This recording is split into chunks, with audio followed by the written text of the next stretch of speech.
Pinangunahan ni Pangulong Aquino ang paglulunsad ng komprehensibong programang pangkalusugan ng pamahalaan para sa tinatayang 14.7 million na mahihirap na pamilya. Para sa detalye, balitaan mo kami, Elena Luna. Ang kaalaman ay kapangyarihan. Binigyang diin ni Pangulong Aquino ang kahalagahan nito sa paglulunsad ng Alaga Ka para sa Maayos na Buhay o Alaga Ka.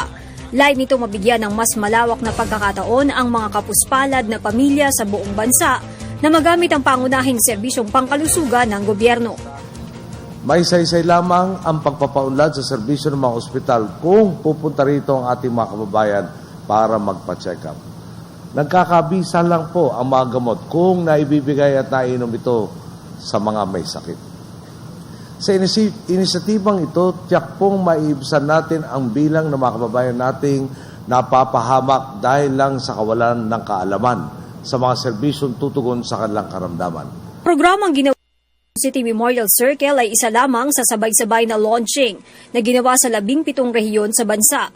Target itong imulat ang 14.7 milyong pamilyang benepisyaryo nito sa mga serbisyong pinagkakaloob ng Department of Health at PhilHealth. Hinihimok natin silang sagarin ang pakinabang na bunsod ng pagkakataong ito. Kabilang sa maraming mga serbisyo ng programa ang pagkakaloob ng micronutrient supplements, maternal and neonatal care package at family planning. Bukod pa sa treatment package para sa TB at sa libreng pagpapagamot sa mga pampublikong ospital. Malinaw sa mga serbisyong ito, naniniwala tayong prevention is better than cure. Imbis na makontento na lang sa paglunas sa karamdaman, binibigyan kakayahan natin ang mga Pilipinong iwasan ang sakit at ang paglaganap nito. Ayon kay Pangulong Aquino, karapatan ng sinuman, mayaman man o mahirap, nasa lungsod man o lalawigan ang magandang kalusugan. Ipinapaalala ng programa na may gobyerno na handang proteksyonan ang mga mamamayan sa mga alalahanin sa mga gastos kapag nagkakasakit. Ayon rin sa Pangulo, inaasahan niya ang pakikipagtulungan ng mga lokal na pamahalaan para magtagumpay ang Alaga Ka program. Tutulog lang sa pansit ng gobyerno sa mga lungsod, munisipyo at barangay. Talaga pong magdududa ang ating mga nasasakupan sa mga reformang ating isinasakatuparan. Sa kabilang banda, kapag masigasig tayo sa paghatid ng serbisyo at maayos ang ating ugnayan, lalo na sa pambansang pamahalaan, tiyak na uugong ang magagandang balitang hanggang sa pinakaliblib na kalayunan. Makakasa naman ang mga kapwa natin pinuno.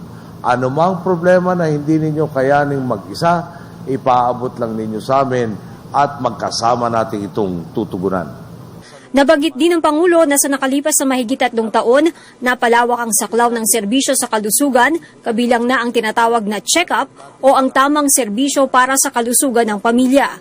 Kinilala rin ng Pangulo ang pakikipagtulungan ng lehislatura sa pagsasabatas ng Sin Tax Reform Law at Responsible Parenthood Law. Ayon sa Pangulo, nagbibigay ang mga batas na ito ng kakayahan sa gobyerno na lalong magbigay lingap sa mga mamamayan.